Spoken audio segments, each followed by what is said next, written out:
2021-এ vote পরবর্তী সন্ত্রাসের অভিযোগে কলকাতা পুলিশের এসআই সৌমেন কাঞ্জিলাল তাকে গ্রেপ্তার করা হয়েছে। এই সৌমেন কাঞ্জিলাল যাকে গ্রেপ্তার করা হয়েছে 5 দিনের পুলিশ হেফাজতের নির্দেশ দিয়েছে আদালত। সৌমেন কাঞ্জিলালের ছেলে সম্বিত কাঞ্জিলালও গ্রেপ্তার বারাসাত 1 নম্বর পঞ্চায়েত সমিতির সদস্য রাজু দত্ত। কাশিমপুর গ্রাম পঞ্চায়েতের তৃণমূলের প্রধান মেঘনাথ দাসও গ্রেপ্তার।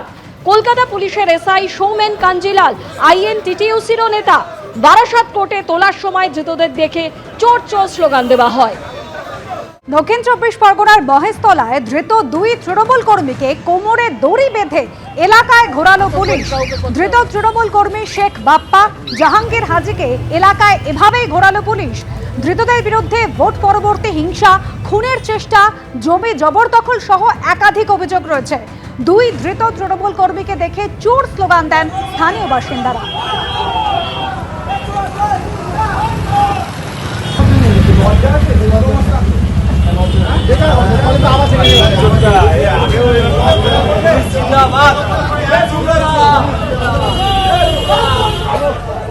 আর এর আগে গত সোমবার হাওড়ার শিবপুরে তৃণমূল নেতার কোমরে দড়ি বেঁধে রাস্তায় ঘোরায় পুলিশ। গেঞ্জি হাফ প্যান্ট পরিয়ে শিবপুরে ত্রাস শামীম আহমেদকে এভাবেই ঘোরালো পুলিশ। ভোট গণনার পর শিবপুরে গুলি বোমা কাণ্ডে গ্রেফতার করা হয়েছিল শামীম আহমেদকে। আপনারা দেখলেন পাটক্ষেতের মাটির নিচ থেকে একেবারে গুপ্তধনের হদিশ, প্রচুর টাকার বস্তা উদ্ধার হয়েছে, ট্রলি ব্যাগ পাওয়া গেছে। কিন্তু এই টাকার উৎস কি কারণে তৃণমূল নেতা এইভাবে মাটির নিচে টাকা লুকিয়ে রেখেছিল? সরাসরি কথা বলবো। আবির দত্ত আমাদের সঙ্গে রয়েছেন। আবির, গ্রামবাসীদের অনেকে অভিযোগ করছেন যে আবাস পাইয়ে দেওয়ার নামে নাকি কাটমানি নেওয়া হতো, তাহলে কি সেই কাটমানির টাকাই এইভাবে লুকিয়ে রাখা হয়েছিল?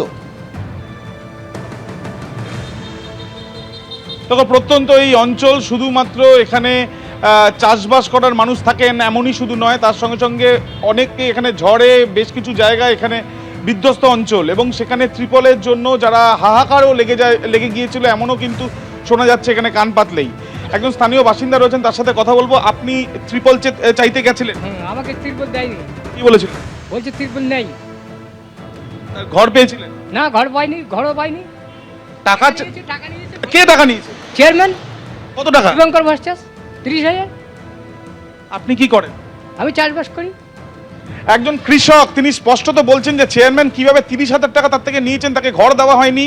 তিনি যখন ত্রিপল চাইতে গেছেন সেই ত্রিপল তাকে দেওয়া হয়নি। কিন্তু কোথায় পাওয়া গেল এগুলো? গতকাল পাওয়া গেল প্রচুর সংখ্যায় ত্রিপল তার কম্পিউটার সেন্টার থেকে, সেখান থেকে পাওয়া গেল 80 লক্ষ টাকা।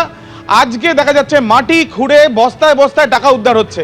কাদের টাকা নেওয়া হয়েছে? যে অঞ্চলে আমরা দাঁড়িয়ে আছি সেই অঞ্চলে একজন ব্যক্তি আমাদের দেখে এসে সামনে এলেন। তিনি স্পষ্টত বলছেন যে তার কাছ থেকে টাকা নেওয়া হয়েছে এবং তিনি পাননি তার ঘর। এমনকি তিনি বলছেন যে ত্রিপল চাইতে গেছেন, একটা ত্রিপল, যে ত্রিপল সম্পূর্ণভাবে যারা বিপর্যস্ত থাকেন ঝড়ে বা বন্যায় তাদেরকে সাহায্যের জন্য দেওয়া হয়। সব জায়গাতেই এটাই নিয়ম, এবং সেই ক্ষেত্রে এই যে ত্রিপল মজুত করে রাখা হয়েছে, কিন্তু যিনি চাইছেন তিনি পাননি, অথচ উদ্ধার করে এখন পাচ্ছে পুলিশ। এতদিন ধরে পাওয়া যায়নি তার এইসব ত্রিপল। এবং শুধু তাই নয়, গুপ্তধন, টাকার পর টাকা, বস্তায় বস্তায় টাকা, অথচ সাধারণ মানুষের 30,000 টাকা নিয়েও তিনি ঘর পাননি। অর্থাৎ বোঝা যাচ্ছে যে কিভাবে এই যে টাকা নেওয়া হয়েছে, টাকা মাঠে একেবারে পাটক্ষেত, এই যে রাস্তায় আমরা দাঁড়িয়েছি এখান থেকে প্রায় 2 কিলোমিটার দূরে, সেই পাট খেতে বস্তার মধ্যে করে মাটি খুঁড়ে রেখে দেওয়া হয়েছে। অর্থাৎ এই যে পরিকল্পনা, সেই পরিকল্পনা কতটা মারাত্মক এবং সাধারণ মানুষের অধিকার কিভাবে হরণ হয়েছে সেটাই কিন্তু পড়তে পড়তে স্পষ্ট হচ্ছে।